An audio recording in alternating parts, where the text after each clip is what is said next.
Hello, everybody. This is Rob Fredette with the podcast HODGEPOD, and have another special guest on my episode today. And we're going to be talking about movies, film, and other facets of the entertainment industry. Luis Garcia. And Luis, welcome to my podcast. I'm really looking forward to talking to you because you have quite the background in movie making in Hollywood. I'm really looking forward to this. Thank you so much for having me on the show. I like the content that you have, people from all different facets of, background entertainment, podcasts, crime dramas, and all, sports and all that. And I love hearing those conversations, and I love talking to people of all backgrounds. So thank you so much for having me. No problem. I love the inside baseball stuff. I love the inner workings. You see the final product, but you don't know all the hard work that goes into a movie or hard work that goes into, getting a cast for a movie. So first of all, tell me about your background. As a teenager, you were in a cult and you got out of the cult. So talk about that, if you would, please. And that's pretty much led to what you are doing now. Is that right?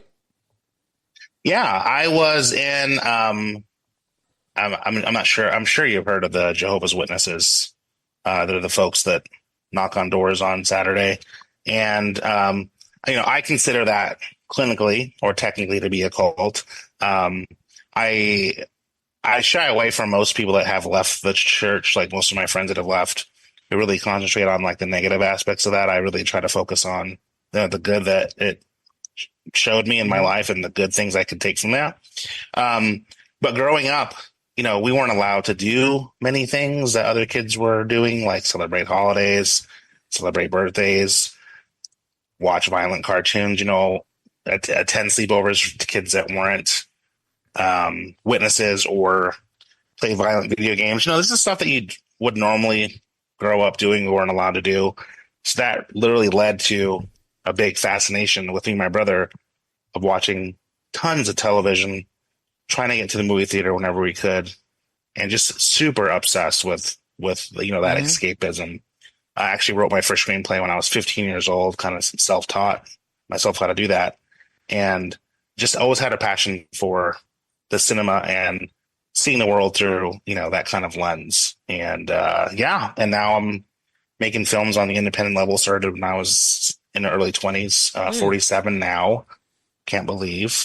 And the industry has been good to me. I haven't, I'm not in it for the fame or anything like that or to be a household name, but I've had incredible experiences just by not listening to what I'm supposed to do. And you're not supposed to do this. You're not supposed to do that. There's really no rules when it comes to Hollywood. If you really want it, you can make the contacts and the networking and do favors for people. It is an industry that will scratch your back too, if you know the right people. Exactly. And so what was your first start in the Hollywood business? What was your first break, your first job that you got and you said, wow, I'm finally here and I'm ready to rock? That's a really great question. When I was 20 years old, I believe, 2021, I was in school and I had left this bigger college and went to a smaller college that had more of a hands-on approach to making film, SUNY Dutchess. And we were 76 miles from New York City via the Metro North in Poughkeepsie, New York. And it still wasn't happening fast enough. I still wanted my hands on a real world experience. All the theater, TV, movies were happening 76 miles from me.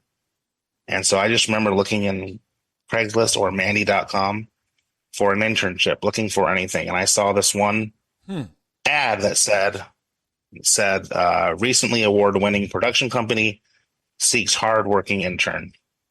And so I just took the Metro North up to Harlem, 135th Street in Harlem. That was one of the stops before getting to Grand Central, and found myself at a brownstone. This girl named Natalie with an English accent came down. She goes, well, we'll have you come down and, meet, and I'll talk to you about the role. We can talk about what we're working on. As I walk in, I'm starting to notice the biggest poster I saw was Monsters Ball on the wall. I'm like, I wonder if this is the company that did that. Monsters Ball was the Academy Award, the one that Halle Berry won the Academy Award for, I think. So I'm like, okay, I had no idea who this was yet. And then Natalie comes downstairs, sits across from me, and she starts talking about the role. We're looking for someone to do Mr. Daniels' errands, answer the phone, basically 8 hours a day, 3 days a week. We'll pay you $30 in cash just to run around the city doing errands or basically whatever needs to be done. Then it turns out, as she's talking, she's like, "Do you know who Lee Daniels is?" And I'm like, "Yes, he produced Monsters Ball." "This is his office?" And she's like, "Yes."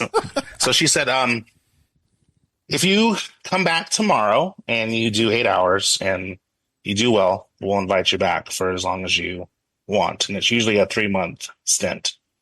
So excited beyond belief. I remember just like coming home and being like, "Okay, tomorrow you have to go back and kick ass." I went back, really had a good day.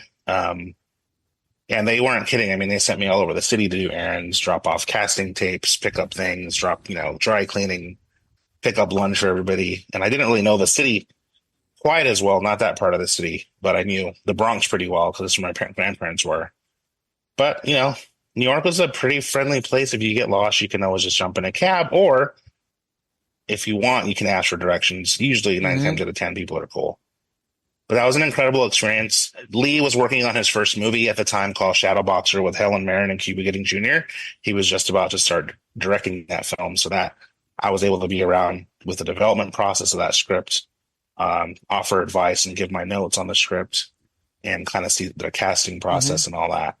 Unfortunately, they were going to, and this is where the religion plays in, I was still kind of hanging in there on the religious side. The film was shooting in Philadelphia for 3 months, and they invited me to tag along as a PA, paid and everything. But at the time, I was courting a young lady, and the thought of leaving everybody for 3 months just wasn't really on the docket. Plus, I would have to leave I was also working full time and living on my own, so I didn't go. But Natalie, right before she left me a contact with a casting agency in town that also needed an intern. And it turns out they were the background casting agency for Third Watch, Law and Order SVU, The Sopranos, and all these big films that I got to be a part of. So that's how I got up, working on Rent and working on Capote, Friends with Money, all these great projects coming through their office, a couple weeks at a time. Just basically leafing through all their headshots, finding people that the director needed for mostly background, some lines, some what they call under fives, 5 lines and under, some featured extras. And that was an incredible experience, and did that for that entire summer. And then ended up, I wrote a screenplay or a play in college. And then I wrote that into a screenplay and met a director who really liked it and wanted that to be his first feature. And so he found funding for it from a random game of blackjack. I think he met their investor in Las Vegas. And then that investor gave us some money to do our first feature. And from there, it's just been good stuff, off and on good stuff. So yeah, that's how I got my start. That's incredible. I remember I worked in radio for 10 years from 84 to 94. When I was coming back home from college, I'd work on air at a radio station in Lawrence, Mass, WCCM, and I do sports. And it was Kurt Gowdy, the famous broadcaster, Hall of Fame broadcaster. And I remember I was doing gopher stuff as well as doing on air. I was getting donuts, coffee. I was helping out with the backyard barbecues for the listeners back in the day. I'd help bring over all the stuff from all the suppliers and advertisers. So I know all about being an intern and doing all the gopher stuff, and that's what led me to that job for 10 years before I got out of it. But getting an internship is definitely a big key to like where you are now. I got out of radio, but nonetheless, it's a great start. And I look back at it now. It was kind of fun doing the gopher stuff. Yeah. You get to know, all the regulars. You get to know everyone at the sandwich shop. You get to know everyone at the dry cleaning. I'd have beautiful people that were working at these institutions finding out that I was an intern for Lee Daniels. And they would be like, "Yo, like, here's my headshot. Like, talk to Lee for me." And I'd be like, "Okay, well, I can't do that." But, it's also nice to know that he has connections, especially in that neighborhood.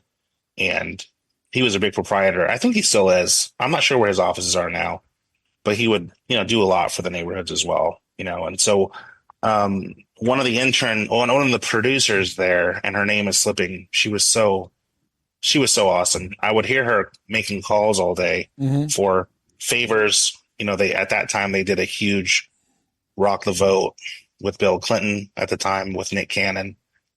And I asked, you're asking for a lot of favors from the neighborhood, and Lee would you ever get pushback? Because people assume, Monsters Ball, Academy Award, he's got millions of dollars. Why are you asking for favors? And she said, well, a good producer is always going to ask for favors, but you're always going to be able to work something out. In other words, you donate a lunch to us one day, we'll advertise and put you as a sponsor, things like that. And so that's really how a lot of this stuff happens on the back end. A lot of people just assume that you're cut a check and the studio's movies aren't made like that anymore. Unless you're on the Transformers, A Quiet Place, Marvel level, the studio backing system just doesn't usually, it's not how that works anymore.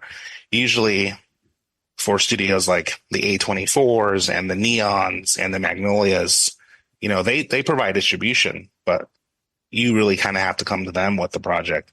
And for you to come with a finished project, you have to, have a script that people want to be a part of. You have to know people that know people to get involved with that'll attract investors. And then you really have to hit the ground running. And so my current feature or my current short film is literally the first time I sat down, taught myself how to write grants, heard about local grants here in Spokane, Washington, where I'm at, and just put the pedal to the metal and try to hit the deadline, and received a phone call from them in March. And they asked, you asked for this much. Would you be willing to work with us for half that amount? Would that help? I was like, oh my God, yes, that'll help. So the funds that we got definitely aided us in getting started. And then now it's time to, use those funds to help people that know other people to get the project going farther, right? Hire people that know the contacts for the actors, contacts for more investors. And that's really how a lot of these grassroots independent productions get started, is just really pulling from crowdfunding, pulling from private investors. I have a sponsorship template. I've been, trying to email everyone in town in terms of business for any amount, and then we can use them as a sponsor. So a lot of these like independent features that you see now are kind of grassroots efforts until you get a little bit known out there, Yeah. So some of the movies you've actually worked on in casting, the movie Rent 2005, Friends with Money 2006, Colossal 2016, and The Good Shepherd 2006. I've only seen one of those, The Good Shepherd. That was a phenomenal movie. I'm going to have to go watch that one again. But I was looking at Colossal, and there were some pretty big actors and actresses in that movie. I've not seen that movie. Yeah, that was with Anne Hathaway, Jason Sudeikis. My time on that one was actually the shortest time on any of the bigger productions. And it was in post. Like I worked on like the post-production assistant side, like on The Office. That time on that was like super short. It was very in passing. That production had happened in Canada. They were wrapping up stuff in the US. So my experience wasn't as heavy-handed or involved as the experiences like on Rent and The Good Shepherd, where I was able to basically help choose the people that were appearing on screen, again, in the background or featured or under fives. And that community in New York City of background actors and the people that, say 2 or 3 lines in Law and Order, when they go investigate something in Law and Order, and there's always a witness that witnessed something or knows the person they're looking for. That was the kind of casting that we were involved with, under fives or featured or guest stars. And there was one young man in particular, Brennan Bradley, that would come in, just a super friendly, baby-faced kid, just like super friendly, always smiling. And we had an open call for the cadet scene at The Departed. So actually, fun fact, The Departed was not filmed in Boston. It was filmed in New York, which a lot of people don't know. I mean, there was parts of it filmed in Boston, but most of it was filmed in New York because interesting. Mercedes in New York. Yeah, so it was doubled. It was doubled for, and then Mystic River, of course. I'm not sure where Mystic River I know that Marty lost to Clint for Mystic River, and Mystic River was the one that was actually filmed in the Mass area. But long story short, we had an open call at a huge church for that cadet scene in The Departed, and I mean, this place was packed. Talk about actors, just it was an open call, so it was just packed full of actors that wanted to. Sorry for the car. Wanted to be in this, and I recognized Brendan, and so one of the casting directors, one of Marty's people, was like, "Just go and find a pretty face, like find a face that speaks to you."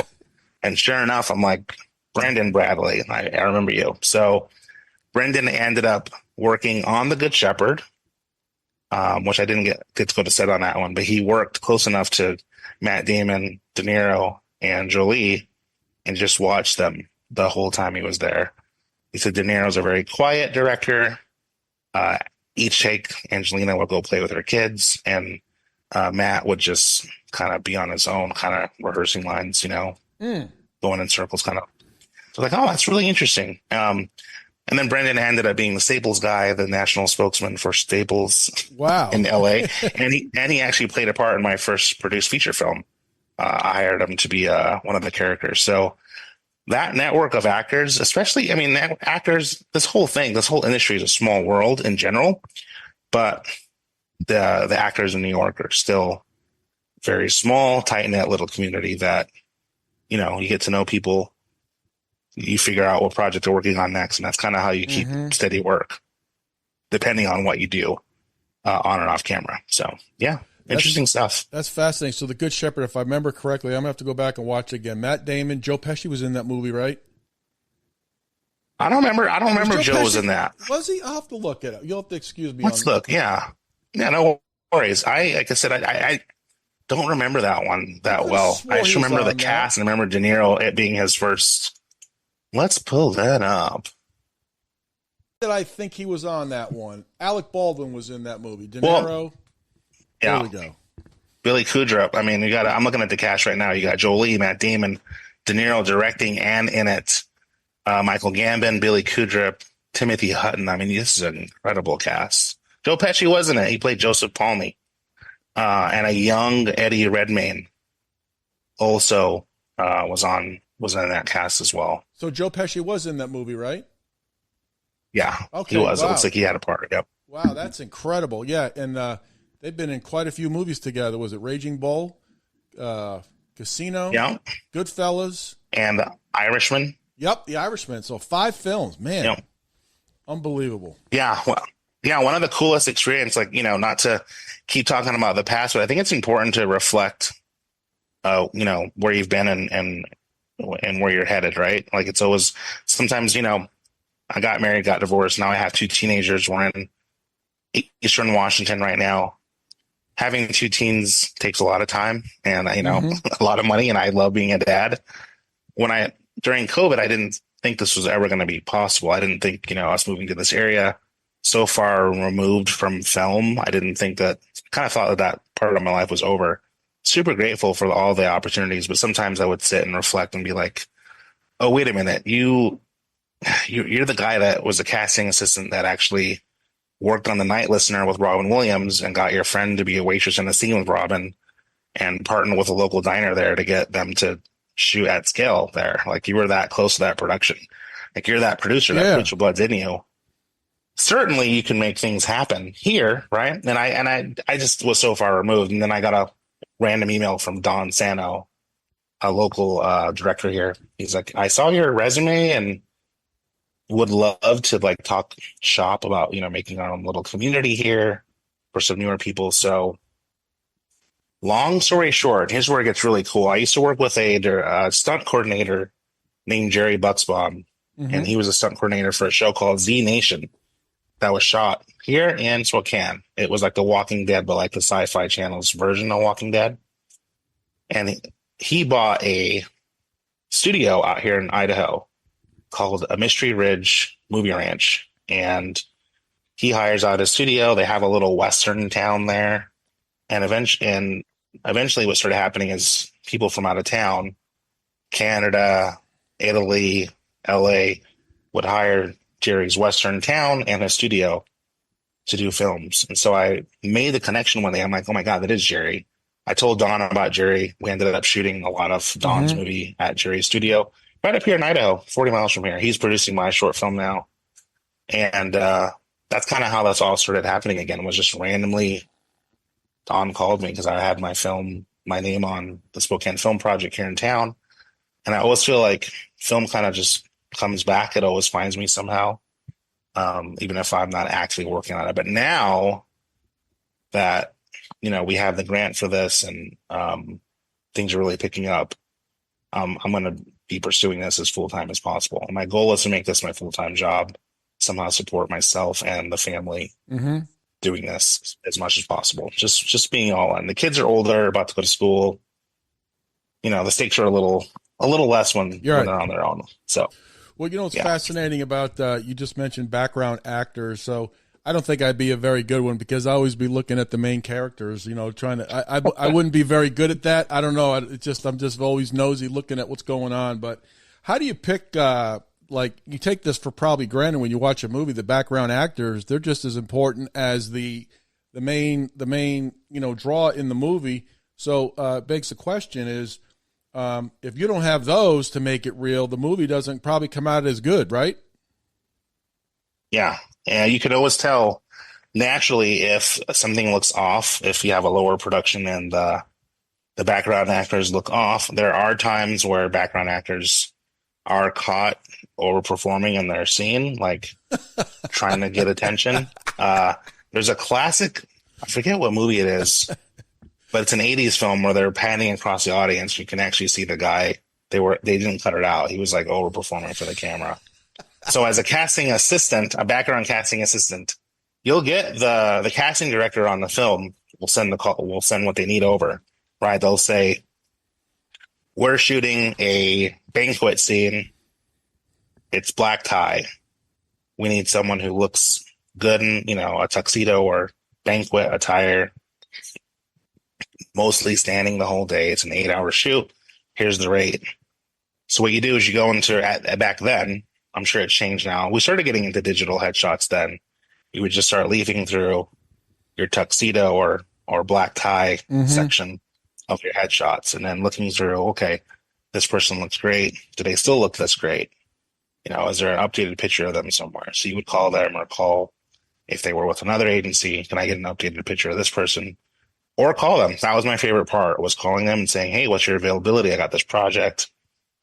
And giving them the call if they actually had the project was so cool. I mean, because a lot of these people, right, they're professional background actors. They won from one project to the other, maybe do a student film in between gigs, maybe have an off-Broadway play between gigs, maybe teach acting between gigs and waitering jobs, right? But the bread and butter for them is like being a background actor on a union project.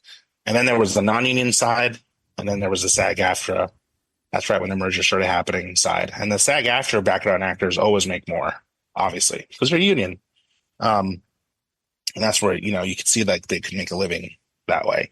But yeah, basically the casting director will tell you what they need.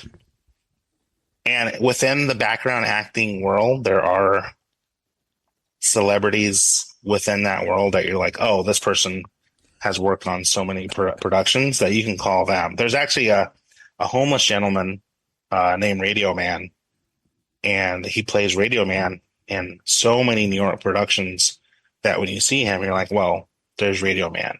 He was in The Interpreter. He was in a bunch of things, and he was kind of like a local celebrity in the background world in New York. Would get hired as a background actor playing a homeless guy with a radio.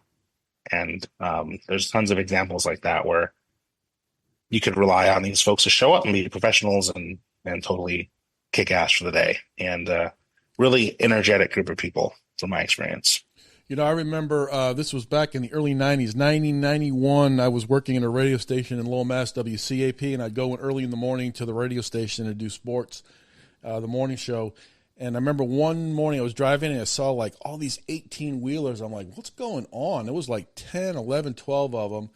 And back then, there was no internet. It was all in the papers. But they were filming the movie School Ties with Brendan Fraser, Matt Damon. Yeah. and they were filming it at a place called Dana's Confectionery in Lowell, Mass, in downtown Lowell, Mass.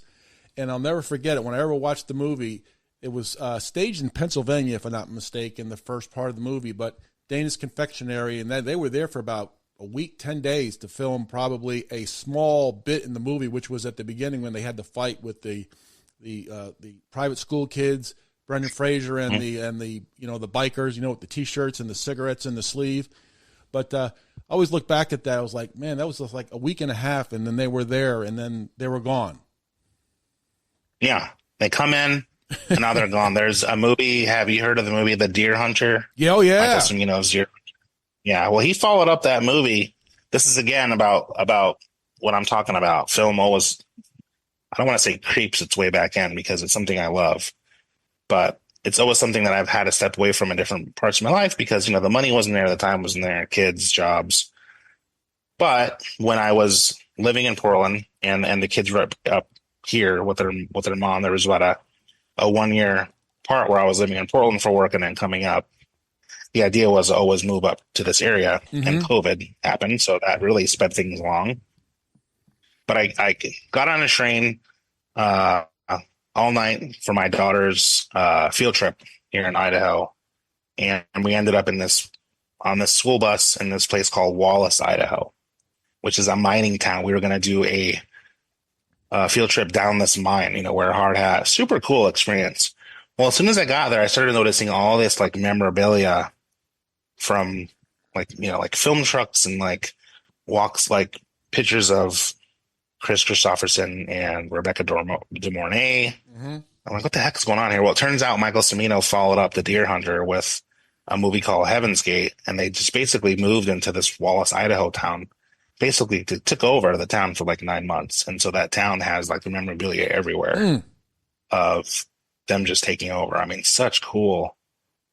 what a cool experience, to have them come in. Imagine the tourism that came through, raising the economy of the local area. And now, they don't need to be on set as long. Well, it depends with everything going to digital. Film always slows things down, shooting on film, but now everything's digital. So the turnaround time on some of these projects, shooting on location, is a lot quicker. So unless you're really taking over a town like they did for I Am Legend, New York City, they had to shut down tons of parts of New York City to make it look abandoned, to the point I think that the local community was annoyed at one point because kind of overstayed your welcome with the traffic being stopped or streets being closed. But yeah, I just thought that was a super cool experience because this area up here, the Pacific Northwest, just lends itself to such beauty on camera. So it makes sense that directors will seek it out. And there's tons of incentives now to shoot in Washington, Idaho, Oregon, especially. A lot of those projects are leaving, Hollywood, New York to shoot in another state because you get a tax incentive or a break back from your budget. Actually, I believe Hustle. I live in Memphis, so Hustle and Flow has been filmed here. Walk the Line, the Johnny Cash movie with Joaquin Phoenix. And I remember back in the mid-'90s, they had People versus Larry Flint was being filmed here. It was filmed in a house out in Millington, Tennessee, a little bit ways off here in Shelby County. And I remember my brother took me out there one night, and they were filming, and he knew some of the people, the rescue people there, and the law enforcement. He took me out there to the house, and everybody was just standing around dressed, getting ready to act in the parts. And I'll never forget that either. Just when you see the movies, Woody Harrelson was in that movie. But that was pretty fascinating just to see that up close. Those are the only two instances I've seen a movie up close like that, or just like School Ties with like taking over 3 or 4 blocks of a city. So it's amazing what movies can do for a town or a city. Yeah, they can make the city or town a celebrity within itself for sure, for many years to come. So talk about your independent film. You said you had an independent film. So what is that about, and what is it? The plot of the story, and how's it going along? Yeah, so my independent film now, a short story that we're hoping to be a feature one day, is called Marina, and it's about a deaf little boy that works in his parents' restaurant. Kind of hangs out there after school, and one of the employees, character named Marina, is a dishwasher, and he's kind of fascinated with her. They start this kind of like unlikely friendship, Mm-hmm. mostly because she takes the time out of her day to learn sign language and, you know, teaches herself sign language, has him teach her sign language. They become super good friends. And, you know, at the end of the day, the kid's really trying to bond with his father. His father doesn't really give him, you know, the time of day. And this is kind of a trend that happens a lot with certain parents that have deaf kids that can hear. Either one parent or both parent won't take to the language for a variety of different reasons. Mostly it's the machismo, men who won't, you know, they feel like it's like their fault that their kid's deaf, so on and so forth. So growing up, you know, in the religion, my parents were sign language interpreters. And so I got to experience this kind of phenomenon or cultural thing, you know, firsthand. And we also had a restaurant with a dishwasher named Marina in it. So that's where that story is kind of based from. And so in our story, the little kid makes a mistake and, you know, takes something that doesn't belong to him. And Marina, of course, is, you know, the elephant in the room that gets blamed and loses her job. And so the real life Marina had a lot of struggles and didn't, you know, have custody of her children and things like that. And so that's kind of where the story is heading, is, you know, coming of age in the terms that your behavior, your choices can affect adults and really have a ripple effect. And so the story is him just trying to redeem himself, you know, as a 9-year-old kid making this huge mistake, seeing what happens and then trying to reverse it. And, you know, the thought of his parents realizing the truth is pretty devastating to him. So he's trying to do everything he can without actually being found out to fix the situation. So we were able to tell that story in 18 pages, and that's our plan. That's to shoot the short version of it, you know, with hopes of getting it in the festivals and then hopefully getting enough backing to do the feature, because the feature film version of it is, you know, a lot more intricate. We can go a lot of different places and tell a larger story. But that's where we're at right now. So far, we are in pre-production. We just started casting this week, doing a nationwide cast right now for the child and the 4 lead characters, Marina, the child, Lucho, and his 2 parents. So we're hoping to find an actor, a little boy actor who is deaf. Doesn't matter the degree of that he signs, but it's going to be a very diverse, you know, set where sign language will be, you know, very present in the day in and day out. So 18 pages, is that a lot of work? You said 18 pages is the script. Is that correct? Yeah. Short film, 18 pages. Yeah, that'll be a lot of work. I'm hoping to film those 18 pages in hopefully 7 days. Wow. Which is a lot of days. A lot of days for you know, for 18 pages, 3 or 4 days, 5 days is probably enough. I'm hoping to do 7, if not a couple more, just to have the freedom and not be rushed. A lot of times when you're on the independent level or you're on a short film, you know, you're paying folks, so you want to get people in, you want to get the job done and then send people off to their next gig. With this one, we want to do the same thing, but I also want to give a lot of space and a lot of grace for the actors to do their thing, and really breathe and get to know these characters. The setting is like within a restaurant. And so I'm trying to kill 2 birds with one stone by finding a restaurant that either is closed that we can set and have free reign. The other idea with my producers is using a restaurant that's already open, and we'll let our actors mingle with the current staff, just put them all in the same costumes to kind of get that real feel as well. I like the ideas of both, so we'll have to see what we can come up with. But yeah, 18 pages will be a lot of work. And then as you can imagine, a feature film is like 75 to 90 pages. So you're like quadrupling that amount of work. So it's a short film, especially if you want to make it into a feature, is a good way to go. You can show your investors and or more talent what you're working with and what your crew can do together. So are you directing the film, and are you and then you have all the production crew below you, so you're in charge, so your experience obviously has definitely helped you with this. Yeah, I'll be directing, also producing and, you know, serving as a writer. And I have a really experienced group of producers that have a specialty in one area. My producer Don knows a lot of local talent here in the Spokane area who is helping me hire folks. Another producer, Mulaney, is also serving as in the photography department, helping me.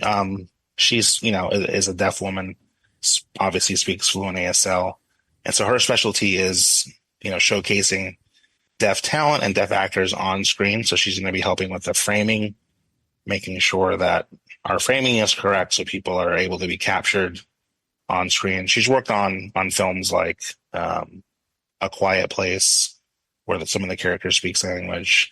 Master of None, the Netflix show, she was an actress in the sign language episode.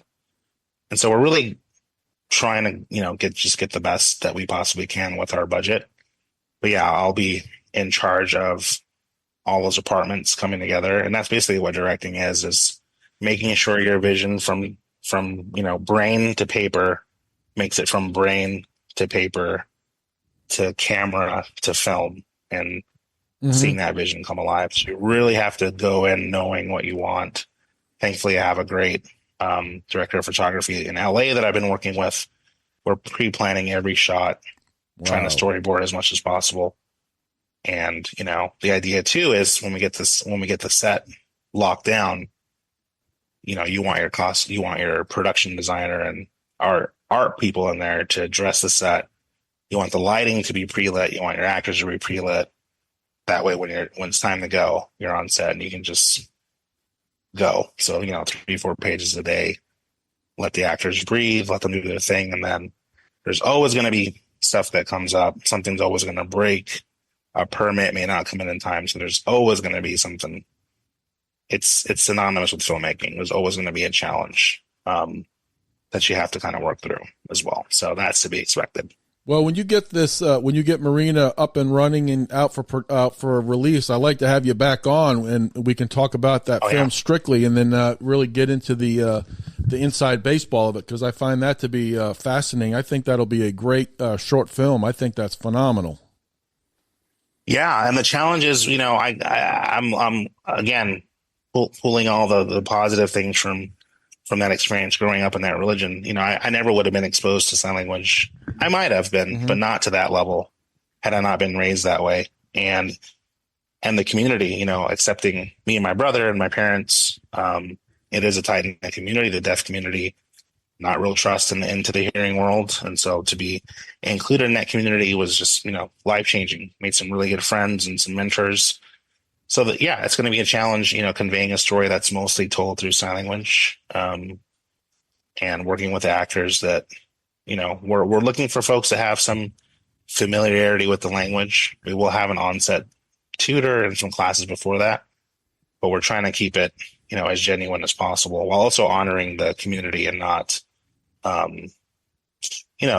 not like exploiting the community and, kind of using it. That's why we want people that actually know how to make this look on camera, working with me creatively to make sure this is as authentic as possible. Excellent. I forgot another famous movie that was filmed here in Memphis, The Firm, with Tom Cruise. Like, how could I forget that one? My gosh, man, I can't believe I forgot that one. Man, that movie came out. That was one of the ones that I wasn't allowed to watch as a teen or a young kid.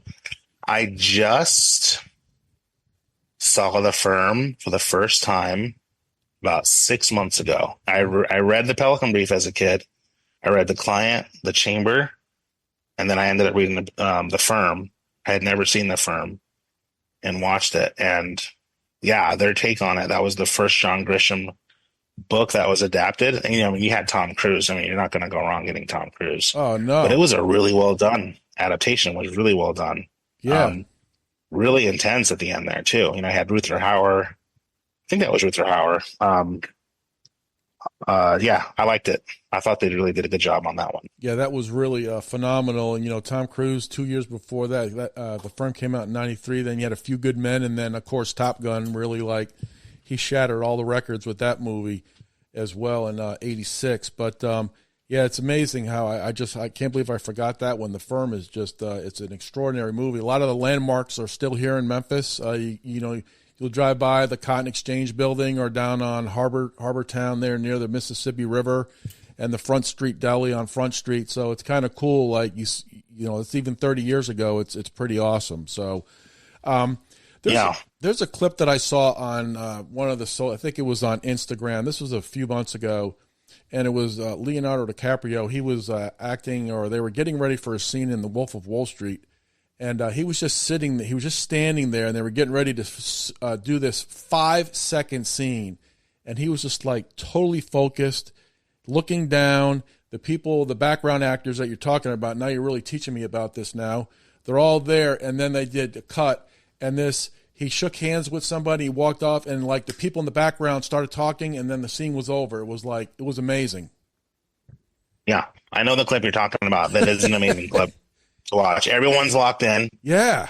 And they say go and say action, and then it's like, it's transformative, right? It always blows my mind, even when I'm on like lower productions, how it's pretend, but in real time, and the actors and everyone there you have to be bought in for that to look real. And on a Scorsese set, I mean, everyone's tapped in. The energy in the room, even being at the open call, the energy in the room of knowing this is for a Scorsese project, everyone was bought into that. And so, that's what you want on set. You want people that have your back. You want to have their back. They're giving you their soul. They're giving you everything they have to make this come alive. And so you really have to trust each other and be vulnerable with each other, especially in an emotional story like this. You got cameras and lights and crew hanging over you, so you have to like do a double pretend, right? You have to, that scene, I saw that. I had to play it back a few times. I was amazed at the focus he had.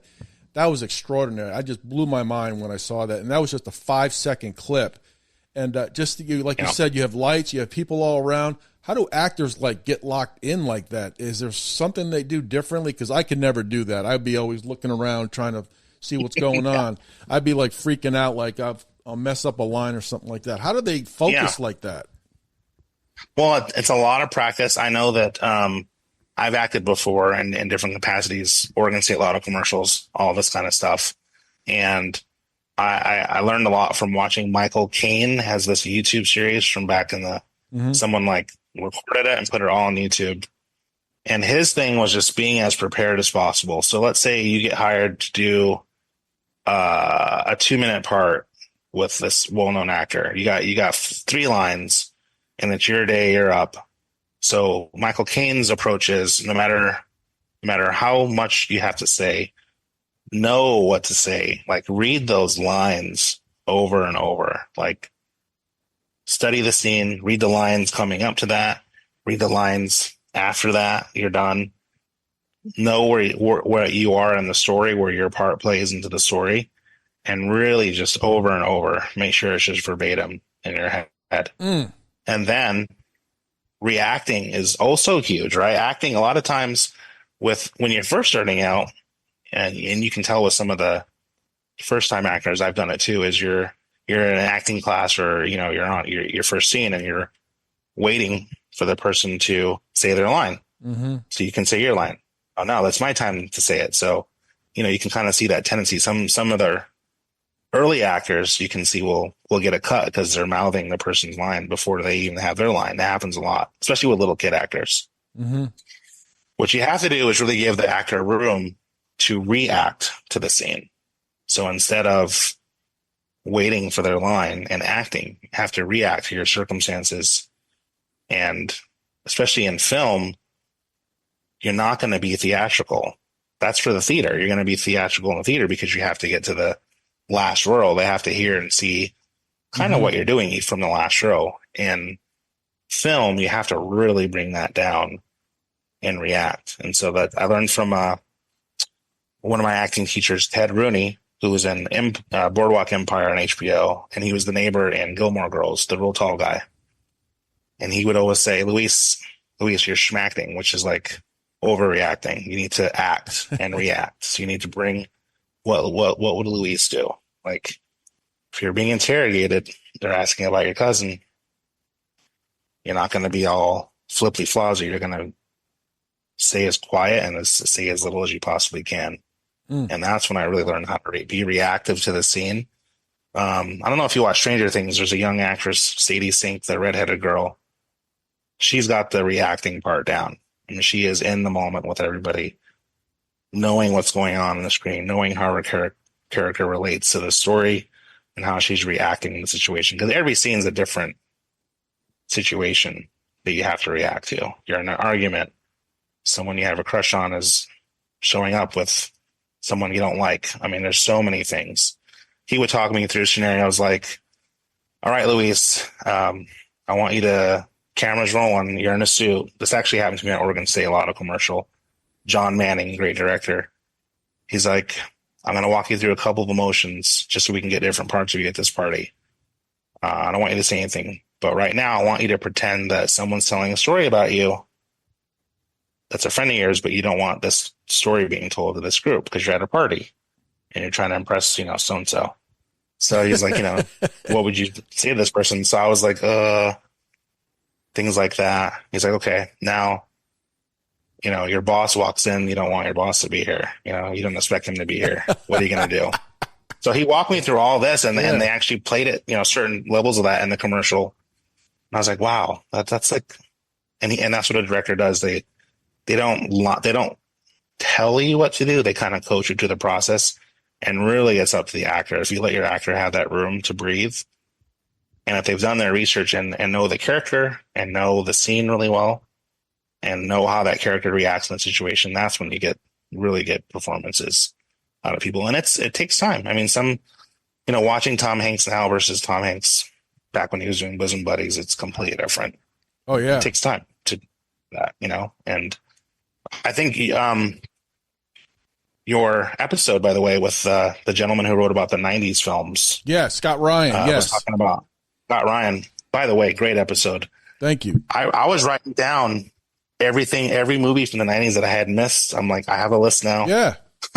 And he was talking about Tom Cruise being an actual character actor in the 90s versus now, where he's just like Ethan Hunt. Yeah. That takes time. I mean, Tom Cruise's first film was The Outsiders with Patrick Swayze and Ralph Macchio. His teeth weren't perfect like they are now, but he made himself stand out in that small role. He did a backflip in one scene without telling the director. When they were all walking to the Rumble, he did a backflip. Took his shirt off in one of the other scenes, for the Rumble. Just making himself stand out. That's being reactive. He didn't have a lot of lines, but he's on camera, and so you can still be reactive as an actor on camera without any lines. And that's where a decent background actor will somehow make themselves stand out without being obnoxious. And, we've had crazy show up on set and start yelling cut, I guess just to be dicks or whatever. But it's like, you don't want to be that guy either. Yeah, I know. Yeah. And, you mentioned when I got ready for that episode, I wrote down, I looked at the 90s movies. I can't believe how many 90s movies, like how great they were. They were different than the 80s movies. All the 80s movies, as I said in that episode, were all like happy endings. And it was the United States versus the Soviet Union. It was Rocky Balboa versus Drago. And then it was Schwarzenegger kicking ass every Predator. And that's one of my all-time favorites. He was just a badass in that movie. I love him in Predator. Oh, yeah. Yeah. Man. Arnold's another one that his evolution as an actor. I mean, he did a drama where his daughter was killed in an airplane accident while he was going to pick her up. It was like Arnold playing this grieving father that had the ability to show revenge, but, kind of took the higher road. It's amazing to see him act now. And Predator was so good. I love that movie. The 90s was a phenomenal time for film. 99, especially the movies that came out that year. You got American Beauty, you got Fight Club, Star Wars Episode 1, The Phantom Menace. I mean, you had so much going on. American Pie, South Park the movie, just so much going on at the theater. And I think it's getting better. I do film reviews on my TikTok channel, and I get free tickets to do this. They take care of my AMC. One of the media companies, they take care of my AMC membership, so I'm able to go 3 or 4 times a week, and I have to have the review up within a certain amount of time, and I don't get compensated for that. I just, they want my opinion. it brings in hopefully some views, some viewers. You don't take money for that as a critic. Mm-hmm. One thing I'm noticing is like none of these shows that I go to are very rare that it's packed. And, I try to go Wednesdays for the screening. Usually the screening will be packed. Sometimes I have to go to a regular one. And I'm just like, how are these places making money? There's just like no one here ever. And it makes me sad because deep down, I don't want that to go away, that theatrical experience. But it is a lot easier to stay home. But it is not the same experience. No. You can't tell me that watching Dune 2, even on the biggest screen at home, is like watching it at the IMAX. I mean, there's no way that those compare. And it scares me because the theaters always make a comeback. I know theaters were suffering a lot in the 70s because of drive-ins, for crying out loud, were taking theaters down. Yeah. And then Jaws is what brought people back, which started a blockbuster. Now blockbusters are like repulsing people. People don't want to be in a loud CGI saturated movie. Furiosa, the new George Miller Mad Max prequel, just flopped. And it's George Miller, for crying out loud, knows how to pull an audience. The Fall Guy flopped. All these big, huge, budgeted films are flopping because audiences know they can wait 2 months and see it on Netflix, and or are craving a little different theater experience. It doesn't have to be, Yeah, you had Mel Gibson like in Mad Max, and then you had Tina Turner in one of the movies. I mean, that was like, Tina Turner in a movie was just insane. Then the soundtrack in the 80s, that was huge as well. But yeah, those 90s movies were really amazing. Like we were talking about Tom Hanks and Save It Private Ryan. That first 10-minute scene there of that boat was just absolutely extraordinary. I think that's his best performance. I really do. I thought that was phenomenal. Yeah, that was 98, I believe. Yeah, 98. Was that 90? Yeah, 98. Yeah, I remember seeing that in Ocean City, Jersey with my friend and his family. They took us to Ocean City, Jersey. They took us every summer.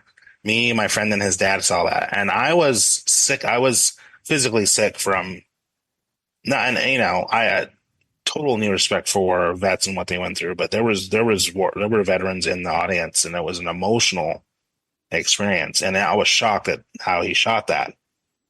Some of these poor kids didn't even get off the boat, for crying out loud, to do anything. They were like killed, when the flap opened. That movie rocked me in ways I was not prepared, but that's what war is. War is not glory. War is graphic. It's in your face. It's unfair. And what an experience. And then seeing your heroes like Tom Hanks die that was just, it's traumatizing, but I think Spielberg really nailed it. And he shot Schindler's List the same year. Like it was released, I think the same year as that. I believe so. Unbelievable. Yeah, it was. But it's just amazing. When we talked about acting and you said like the scenes take, some take a few seconds, short period of time or long period of time. And it's amazing how the fluidity of each scene just keeps it continuous. So you're not like losing interest. Yeah. I just saw a movie called Thelma this week, and it's based on a true story. It's about this old lady who gets she gets scammed out of 10 grand with this AI thing that's going on. A voice calls her, and it sounds like her grandson. Hey, grandma, I'm in jail. You got to take 10 grand to this mailbox. And then they find out she was scammed. Well, this guy's real life grandma was like, fuck this. Like, I have the address of where I sent this to. I'm going there. Mm-hmm. And they're like, no, you can't go there alone. Well, she goes there alone. And I'm not sure how much of it's based in truth, but the pacing of her day, just driving across the valley in California, she's driving to the location on a scooter and I was recruiting her old friends the whole film. And just the pacing leading up to that, to the moment where she gets to the address, I mean, incredible. So much happens in the 90 minutes, but it feels like, oh, we spent the day with this person. Now we have to do this thing. We don't know what she's walking into. Obviously, these are not good people. And it's just really, really crisp writing, really strong directing. And it's a showcase to having really good actors who are really bought in to what they're supposed to do and react to the situations you're in. It's really incredible film. I really hope it does well. Absolutely. And when is your film Marina going to be? When's your plan to have it completed and all taken care of? Because I know you got a lot of work to do with that. Yeah, well, with one of the grants, we have a year. We have until April of 2025 to have it in the can. I think that we're filming in September and October. We have a 2-week window that we're filming, 5 to 7 days within that area. I I have a local production house, post-production house that handles, the editing and the sound mixing and the color grading.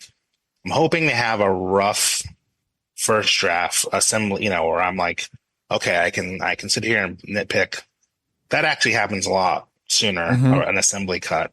But like something where I could like, okay, some of these film festivals like Sundance that take works in progress, I would say by the end of the year, early part of 2025.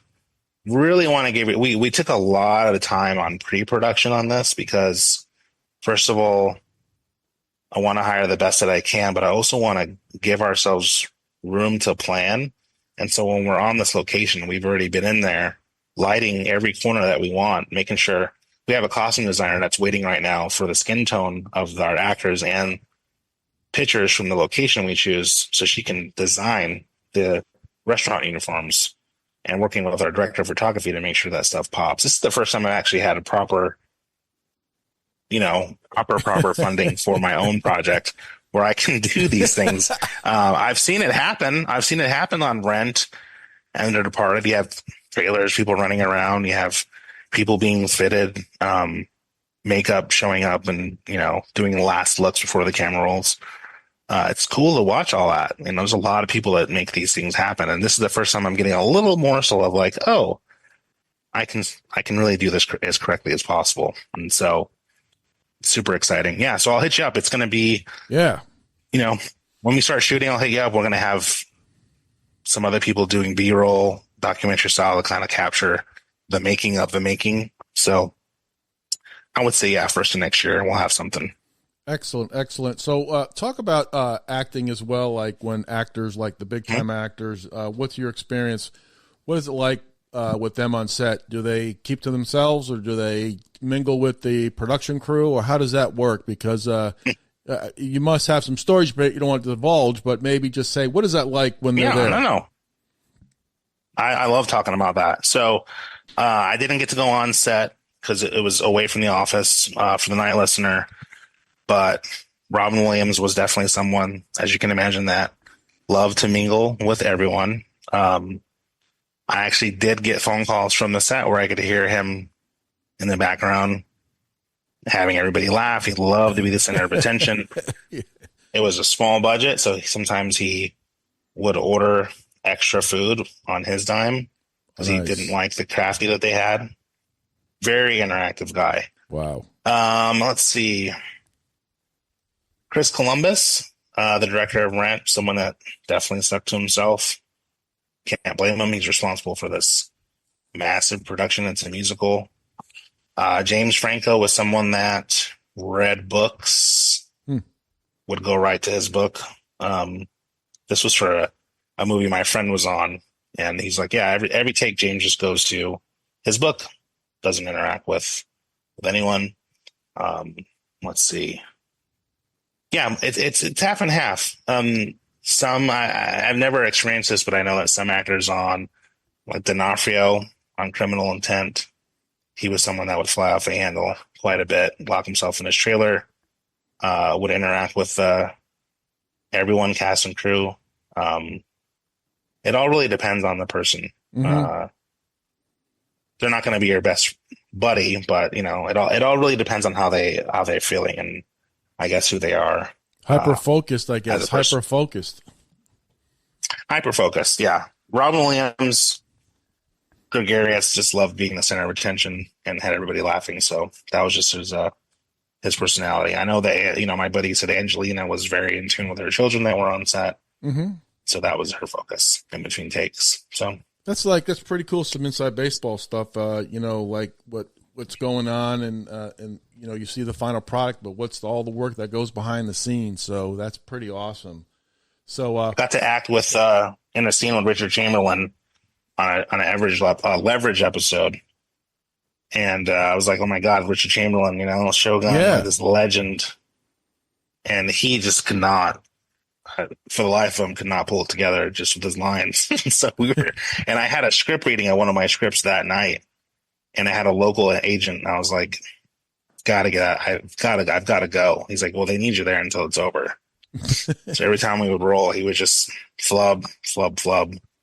all right, let's do this again. I was just like, man, how is this guy floating all his life? It's not even a lot of words. Um, it really does depend on the person, how prepared they are, and the mood they're in, how hungover they are. Just like anytime it's like another day in the office for them, for some. So Yeah, you like know, Cruz or DiCaprio, that's another day in the office. That's just what they do, and they just make it look easy. And like I said earlier, that scene there I saw on Instagram was amazing. I mean, he's like probably like that yeah, every scene. yeah, that clip is incredible. So good. Well, Luis Garcia, thank you very much for joining me on my podcast. I am truly honored that you came on. I enjoyed listening about your experience in the film industry and your your film that's going to come out, Marina, probably first part of 2025. I really appreciate you coming on, and I learned some new things about like background actors that I didn't know. You just take those folks for granted, but they are a huge part of the film. The big time actors, of course, they're the ones that draw us folks in to watch them. But I definitely enjoyed speaking with you today. Yeah, thank you. Yeah, definitely hug your local background actor. They really make the scene work. And yeah, I love talking about this stuff, and I'd love to be back to give you updates. So thank you. Yeah, please do. Please do.